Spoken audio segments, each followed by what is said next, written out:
750 versus 10. This single ratio is why Russia's massive army is actually a logistical suicide note. That's not a typo. That's the asymmetry that decides a 2026 conflict before the first shot is fired. Russia has mass, tanks, artillery, mobilization capacity. But mass without reach is a regional army pretending to be a global power. The US doesn't need to match Russian numbers. It needs to get there first, sustain longer, and strike from everywhere. That's what reach does. And in 2026, reach wins. But here's the part most people miss. The war isn't decided by who has more. It's decided by who's still generating combat power on day 7. So the question becomes, can Russia still be fighting effectively on day 7? Let's run the numbers fast. US operates over 400 tankers. Russia, fewer than 20 IL-78s. That's the blood supply of an air force. Without it, Russian air superiority is tethered to its own borders. The US tanker fleet is what turns a regional air force into a global one. Tanks. Russia lists 12,000, US lists 5,500. But here's the catch.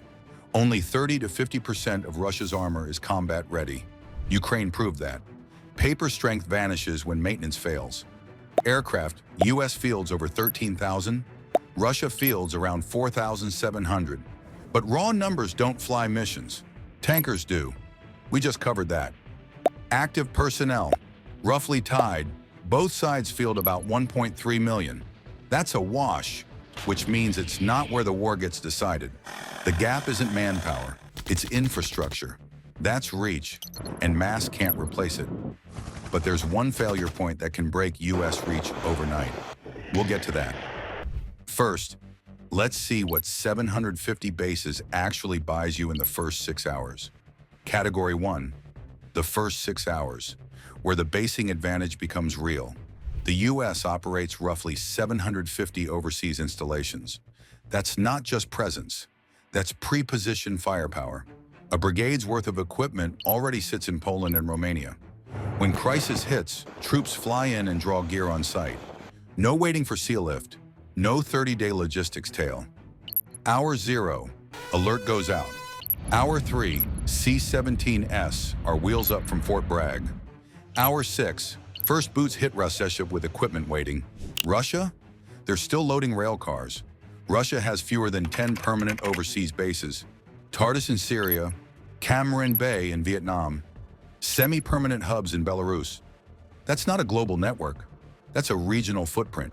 Here's the operational consequence. Russia dominates its near abroad. Ukraine, Belarus, the Caucasus. But project power to the Pacific, the Arctic, the Atlantic, they can't sustain it. Reach is infrastructure.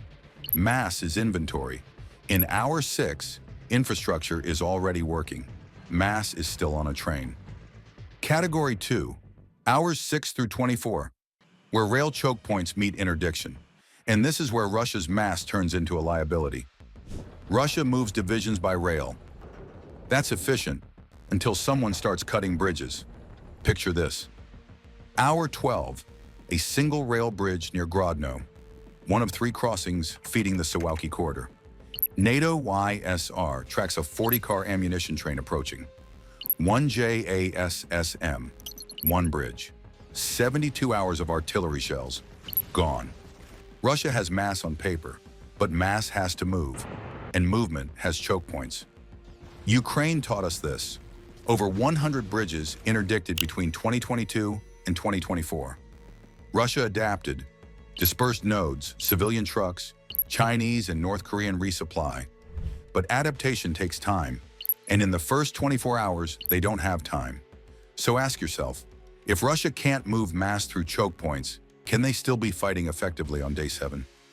Category 3, the Arctic. Before we get to day 2, let's look at the extreme version of this problem, the Arctic. Russia has geographic advantage here. More icebreakers, more Arctic-hardened submarines, key facilities like Nagorsskoye. But here's the constraint that matters, resupply. An Arctic brigade burns through supplies in 7 to 14 days without resupply. Ice and weather can cut airlift capacity by 50%. Fuel depots freeze, roads don't exist. Ukraine showed us what happens when logistics fail. Convoys stall, vehicles get abandoned, advances die. Russia has mass in the Arctic, but mass without sustained resupply is just camping with guns. If the Arctic is a logistics nightmare, the Baltics are a logistics race, and in 2026, that race is decided before the first shot is fired. Now watch what happens by day 5. Category 4, days 2 and 3, where sortie generation collapses. Day 1 and 2, Russia masses 2 divisions near the Baltic border, rail and road, the same logistics model they used toward Kiev.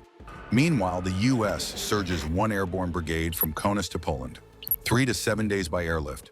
F-35s forward deploy to Allied bases, tankers position in Germany and the UK. Now here's where most analysts get it wrong. On paper, Russia's 1,200 tactical aircraft in the Western Military District should overwhelm the 150 US jets in theater. Most analysts stop there, but they're looking at the wrong number. The number that matters isn't airframes, it's sorties per day, and that's where reach breaks mass. Day 3, Russian advance begins, but logistics bite immediately.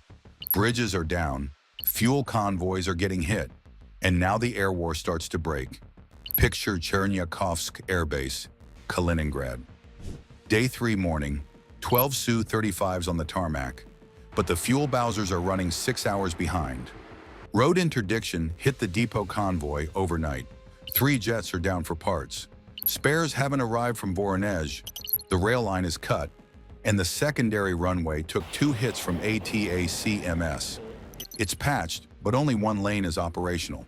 12 jets on paper, 4 actually flyable. That's not attrition from combat, and that's logistics failure. By day 5, Russian sortie rates collapse. Open source estimates suggest a 50% reduction in air operations by day 7. The same pattern we saw in Ukraine. Convoys stall, maintenance fails, advances die. Category 5, day 7, the window closes. NATO reinforces. Pre-positioned stocks in Poland mean another 10,000 plus troops draw equipment without waiting for sea lift. Defender 25 exercises prove this timeline. Russia's best-case scenario was 72 hours of dominance, and it slipped away because mass moved slow while reach arrived fast. So can Russia still be fighting effectively on day 7? The answer, not at the tempo they need. Their mass is stuck. Their sorties are down. Their window is closed. That's the operational reality. Reach doesn't replace firepower. It decides who has firepower on day 7. So here's the verdict. Russia maintains regional dominance. Near their borders, Ukraine, Belarus, the Caucasus, mass still matters. They can mobilize, surge production, and absorb losses in ways the US won't match. But in a 2026 multi-theater scenario, the Baltics, the Arctic, the Pacific simultaneously, Russia can't project and sustain. The US can. For US strategy, that means 3 things. 1, protect the tanker fleet. That's the backbone of global reach. And that's the failure point I mentioned earlier. Lose the tankers, lose the reach. 2, maintain pre-positioned stocks in Europe and the Pacific. Speed beats mass. 3, keep Allied basing agreements intact.